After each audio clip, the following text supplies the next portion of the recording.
Bismillahirrahmanirrahim. Dear student, Assalamu alaikum. Student, we are studying the chapter Cell and Tissues.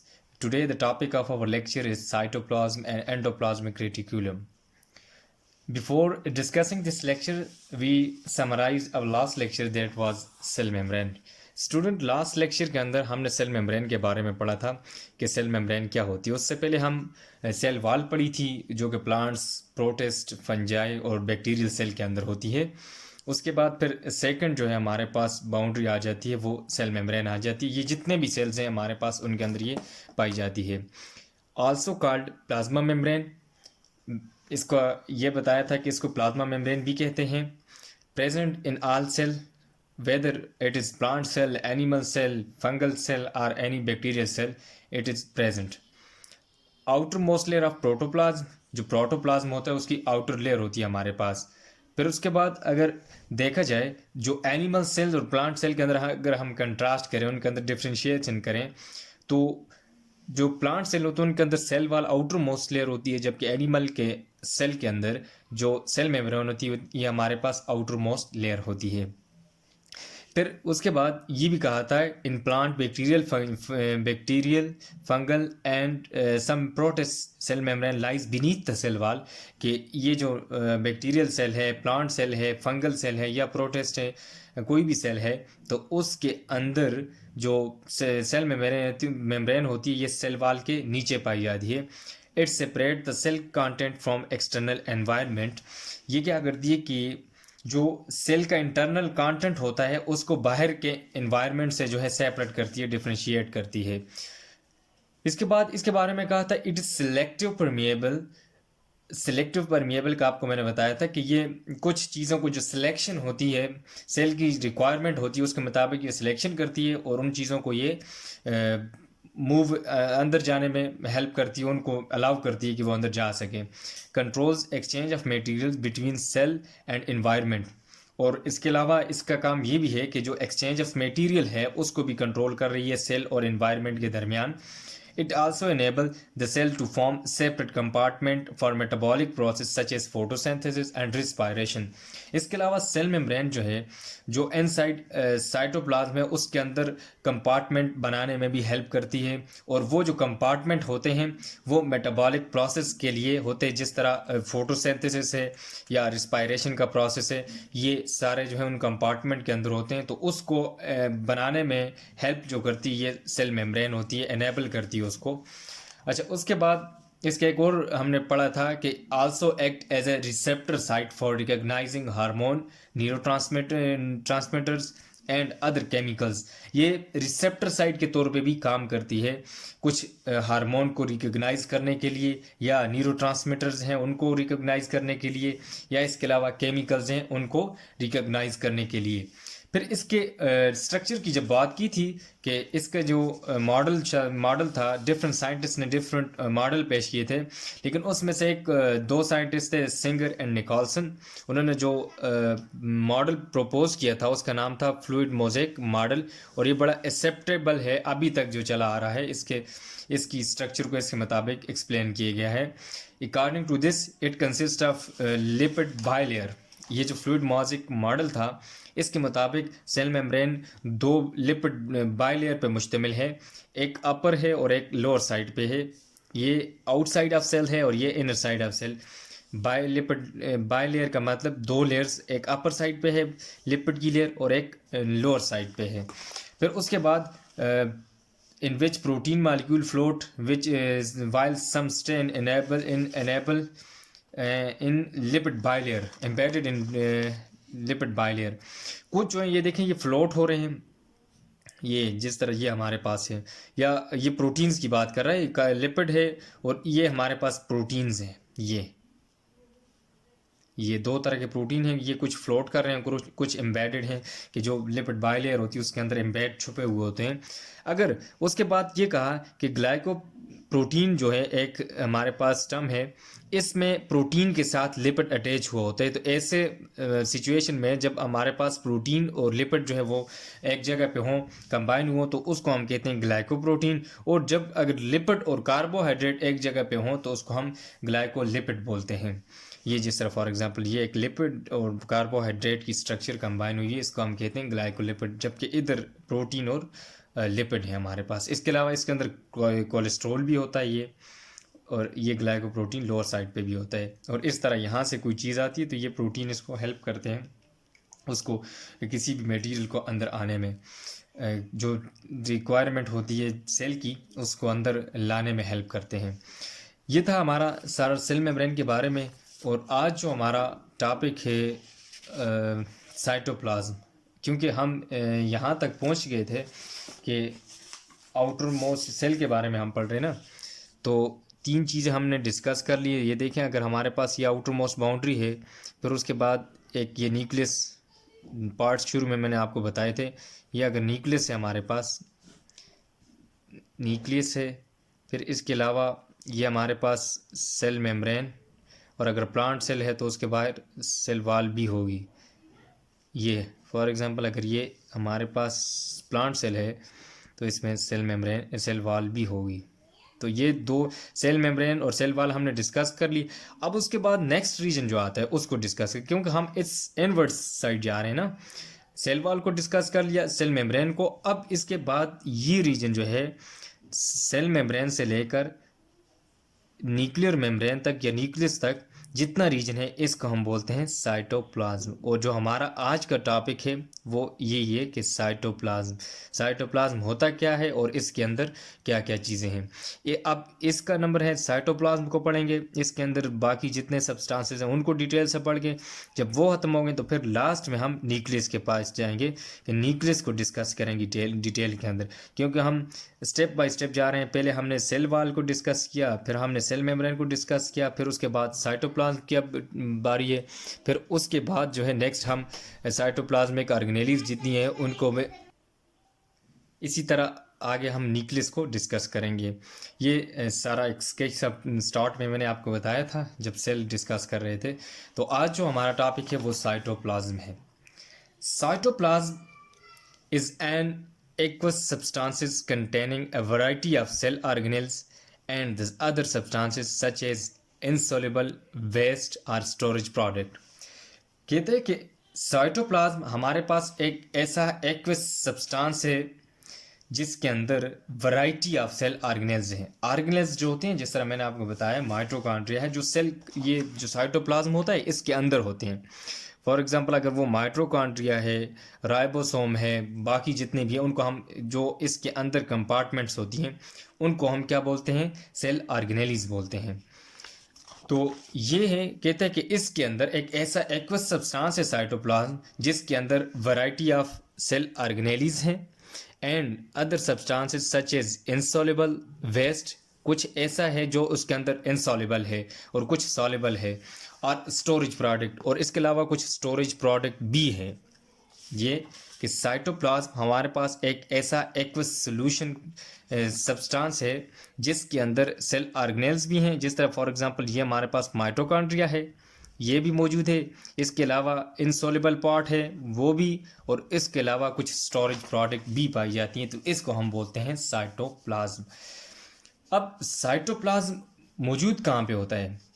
Present between cell membrane and nuclear membrane. ये पहले भी मैंने आपको बताया कि अगर आपसे कोई पूछे साइटोप्लाज्म कहाँ पे मौजूद होता है तो आपने ये बताना है कि जो सेल मेम्ब्रेन है इससे लेकर यहाँ जो न्यूक्लियर मेम्ब्रेन है इनके दरमियान जो डिस्टेंस, जो हमारे पास ये जगह है, इसको हम क्या बोलते हैं, साइटोप्लाज्म। ये वाला, इसको हम साइटोप्लाज्म, ये इसकी लोकेशन है। It is present between cell membrane and nuclear membrane.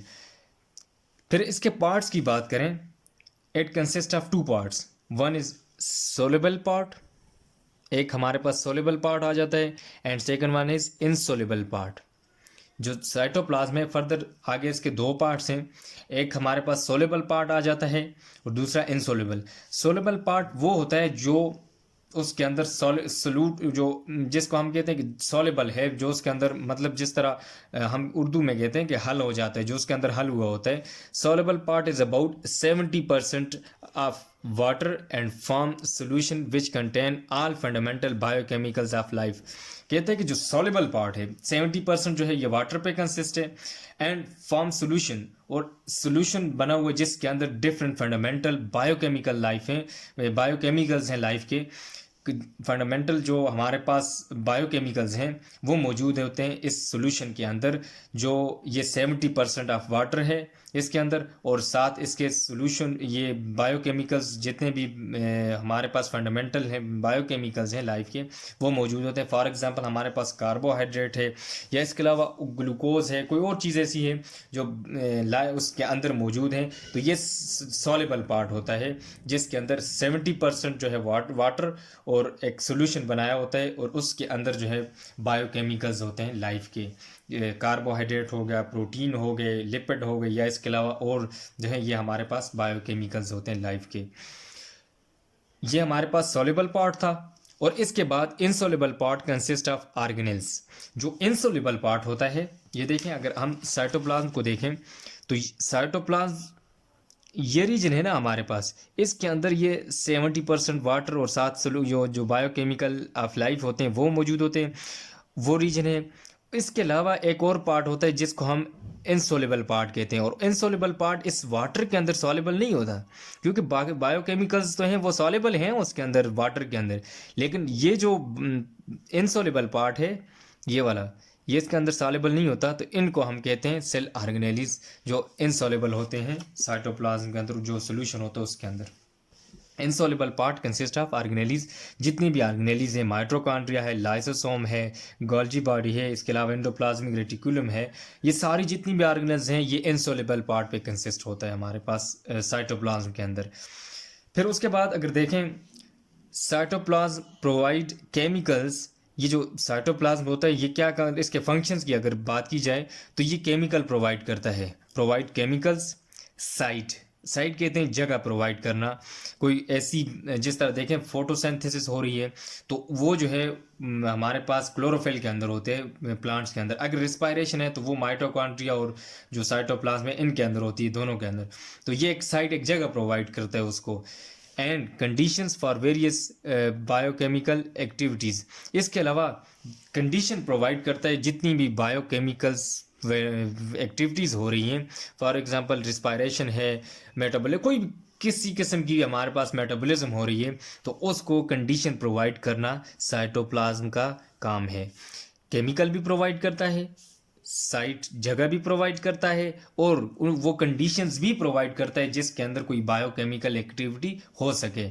ये सारा हमारे पास साइटोप्लाज्म के बारे में था। अब आ जाते हैं साइटोप्लाज्मिक ऑर्गेनेलिज की तरफ। अब पता तो चल गया हमें कि साइटोप्लाज्म कहाँ क्या होता है, ये रीजन जो सेल मेम्ब्रेन से स्टार्ट होता है और न्यूक्लियर मेम्ब्रेन पे आकर एंड हो जाता है, इस रीजन को हम बोलते हैं साइटोप्लाज्म।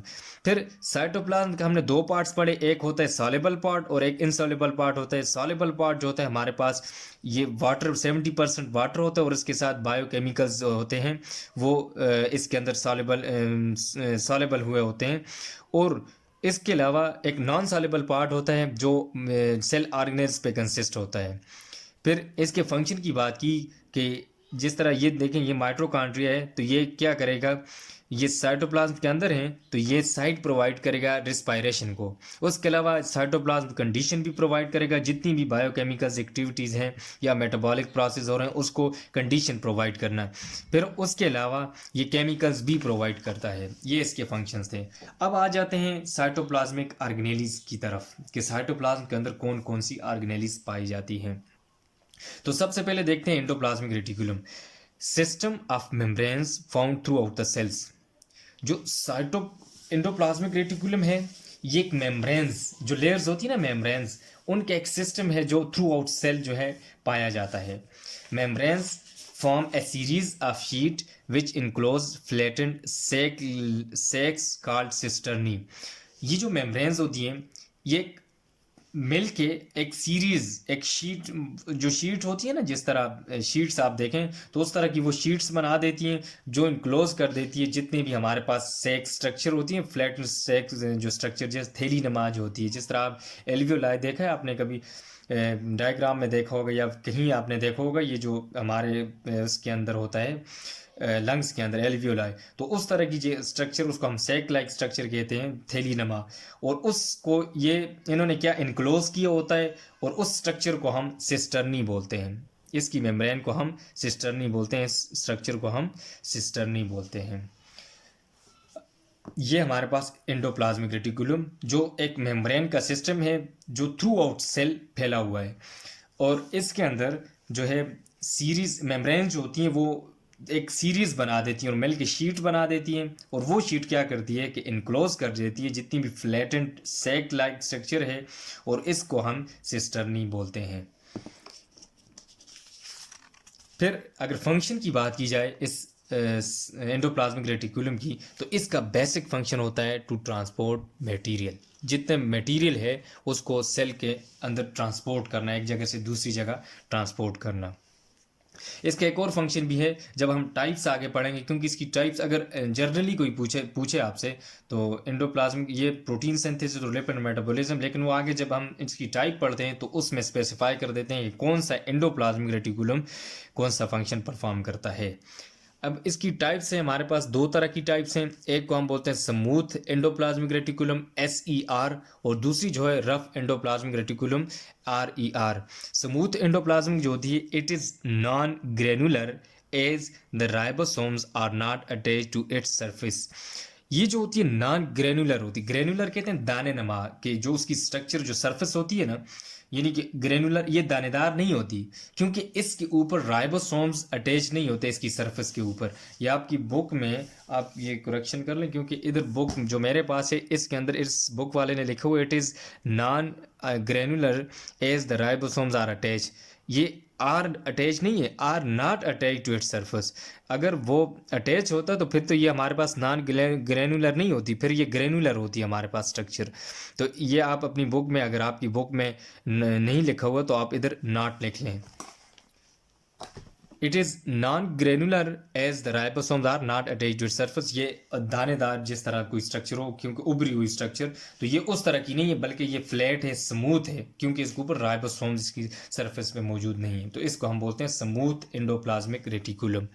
फिर it play role in lipid formation. ये लिपिड की फॉर्मेशन में हेल्प करता है, उसमें अपना रोल अदा करता है ये। एंड ट्रांसपोर्टेशन ऑफ मटेरियल, और इसके अलावा मटेरियल को ये ट्रांसपोर्ट करता है एक जगह से दूसरी जगह।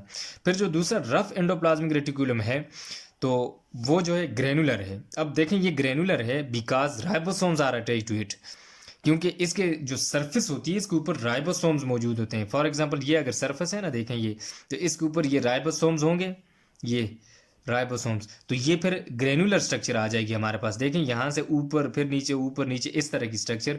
इसको इसी वजह से रफ एंडोप्लाज्मिक रेटिकुलम कहते हैं कि इसकी स्ट्रक्चर रफ होती है, जबकि जो स्मूथ होता है वो बिल्कुल फ्लैट होता है, इसके ऊपर कोई भी राइबोसोम्स अटैच नहीं होता। इन्वॉल्व इन प्रोटीन सिंथेसिस, इसके ऊपर राइबोसोम्स है और राइबोसोम्स का काम होता है प्रोटीन सिंथेसिस करना। तो इस वजह से ये जो रफ एंडोप्लाज्मिक रेटिकुलम है ये प्रोटीन सिंथेसिस में इन्वॉल्व होता है। इसके अलावा transport material from nucleus to cytoplasm and vice versa. आप जब हायर क्लास के अंदर जाएंगे ना, वहाँ ये जो राइबोसोम्स प्रोटीन सिंथेसिस करता है, तो ये न्यूक्लियस से इंफॉर्मेशन लेकर आगे राइबोसोम की तरफ जाता है, तो वहाँ वो जाकर प्रोटीन बनता है। तो ये मटेरियल वहाँ से इधर ट्रांसफ़र करना, फिर इधर से उधर ट्रांसफ़र करना, ये रफ एंडोप्लाज्मिक रेटिकुलम का काम होता है। ये हमारे बुक में अगर इसकी आप डायग्राम को देखें, ये देखें हमारे पास जो स्मूथ एंडोप्लाज्मिक रेटिकुलम है ये बिल्कुल स्मूथ होती है, इसके ऊपर कोई भी राइबोसोम मौजूद नहीं होता, तो इस वजह से इसको हम स्मूथ एंडोप्लाज्मिक रेटिकुलम कहते हैं। ये इस तरह मेम्ब्रेन्स फोल्डेड हुई होती हैं, ये वाली, और ये इसके ऊपर कोई भी राइबोसोम वगैरह, ये जो स्मूथ एंडोप्लाज्मिक रेटिकुलम। जबकि रफ एंडोप्लाज्मिक देखें, ये अगर इसकी सरफेस है उसके ऊपर ये देखें छोटे छोटे दाने से नज़र आ रहे हैं, इसको हम राइबोसोम बोलते हैं, ये इसके ऊपर अटैच होते हैं। इनके अंदर ये डिफरेंस है, इसके ऊपर राइबोसोम अटैच नहीं होता, जबकि इसके ऊपर राइबोसोम अटैच होता है। इसका राइबोसोम का फंक्शन है प्रोटीन सिंथेसिस करना, और ये नीचे हमारे पास न्यूक्लियर मेम्ब्रेन आ जाती है, ये रीजन हमारे पास आ जाता है। ये क्योंकि न्यूक्लियर इसका फंक्शन यही है कि न्यूक्लियस से मटेरियल को ट्रांसपोर्ट करना और आगे उधर राइबोसोम की तरफ, और उधर से फिर वापस इधर ट्रांसपोर्ट करना, इसका काम ये उसके साथ न्यूक्लियस के साथ अटैच होता है। It was all about today lecture. अब हम अपना लेक्चर समराइज कर लेते हैं। देखें, आज हमने स्टूडेंट साइटोप्लाज्म के बारे में पढ़ा। साइटोप्लाज्म होता क्या है? तो आपसे कोई पूछे कि साइटोप्लाज्म होता क्या है, तो आपने ये कहना है कि साइटोप्लाज्म एक रीजन है जो सेल मेम्ब्रेन से स्टार्ट होता है और न्यूक्लियर मेम्ब्रेन तक। इस रीजन को हम साइटोप्लाज्म बोलते हैं। और ये एक्वस होता है क्योंकि ये वाटरी होता है, वाटरी कंटेंट होते हैं इसमें। इसका जो दो तरह के इसके अंदर पार्ट्स होते हैं, एक सॉल्युबल पार्ट होता है और एक इनसॉल्युबल पार्ट होता है। जो सॉल्युबल पार्ट होता है उसके अंदर 70% वाटर होता है और साथ उसके बायोकेमिकल्स ऑफ लाइफ होते हैं जो उसके अंदर सॉल्युबल हुए होते सॉल्व हुए होते हैं। और इसके अलावा इनसॉल्युबल पार्ट जो है वो ऑर्गेनेलिज पे मुश्तमिल रहता है, जिस तरह हमारे पास एंडोप्लाज्मिक रेटिकुलम है या माइटोकॉन्ड्रिया है, इस तरह की जितनी भी ऑर्गेनेल्स हैं वो मौजूद हैं। फिर साइटोप्लाज्म का हमने कहा कि ये इसके फंक्शन क्या है। ये एक साइट प्रोवाइड करता है जितने भी केमिकल्स रिएक्शन है उनको, या इसके अलावा केमिकल प्रोवाइड करता है या बायोकेमिकल्स एक्टिविटी जितनी भी हो रही हैं उनको कंडीशन प्रोवाइड करना, ये साइटोप्लाज्म का काम होता है। फिर इसके बाद हमने एंडोप्लाज्मिक रेटिकुलम को डिस्कस किया कि ये एक ऐसा मेम्ब्रेन का सिस्टम है जो थ्रू आउट द सेल जो है फैला हुआ होता है। और membranes form a series of sheet which enclose flattened sac like structure called cisternae. ये जो मेम्ब्रेन्स होती हैं ये एक सीरीज बना देती हैं और आगे जिस तरह शीट्स बना देती हैं, मिलके एक हमारे पास शीट्स लाइक स्ट्रक्चर बना देती हैं। और वो शीट क्या करती हैं कि फ्लैटेंड सैक जो होती है उसको इनक्लोज कर देती है, जिसको हम सिस्टर्नी बोलते हैं। फिर आगे हमने दो टाइप्स पढ़ी। फंक्शन इसका ये है कि मेजर, अगर इसका जनरली अगर आपसे कोई पूछे एंडोप्लाज्मिक रेटिकुलम का फंक्शन क्या है, तो ट्रांसपोर्टेशन ऑफ मटेरियल है। फिर इसके अलावा टाइप्स दो पढ़ी हमने कि एक स्मूथ एंडोप्लाज्मिक रेटिकुलम है और एक रफ एंडोप्लाज्मिक रेटिकुलम है। जो स्मूथ होता है ये नॉन ग्रेनुलर होता है, जबकि रफ एंडोप्लाज्मिक ग्रेनुलर होता है। ये नॉन ग्रेनुलर इस वजह से होता है कि इसके ऊपर राइबोसोम्स मौजूद नहीं होते इसकी सरफेस के ऊपर, और ये स्मूथ होता है। जबकि ये जो ग्रेनुलर इस वजह से होता है कि इसके ऊपर राइबोसोम्स मौजूद होते हैं इसकी सरफेस पे, और ये रफ स्ट्रक्चर होती है। इसका फंक्शन जो है लिपिड फॉर्मेशन करना और मटेरियल को ट्रांसपोर्ट करना, जबकि इसका फंक्शन प्रोटीन सिंथेसिस है और इसके अलावा मटेरियल को न्यूक्लियस से साइटोप्लाज्म की तरफ लेकर जाना और फिर साइटोप्लाज्म से न्यूक्लियस की तरफ लेकर जाना इसका फंक्शन है। ये आज हमारा लेक्चर था साइटोप्लाज्म और एंडोप्लाज्मिक रेटिकुलम के बारे में। आपने ये बुक से एंडोप्लाज्मिक रेटिकुलम की जो है डायग्राम ड्रा करनी है और स्मूथ और रफ एंडोप्लाज्मिक रेटिकुलम के दरमियान डिफरेंसेस लिखने हैं। बहुत शुक्रिया। अल्लाह हाफिज़।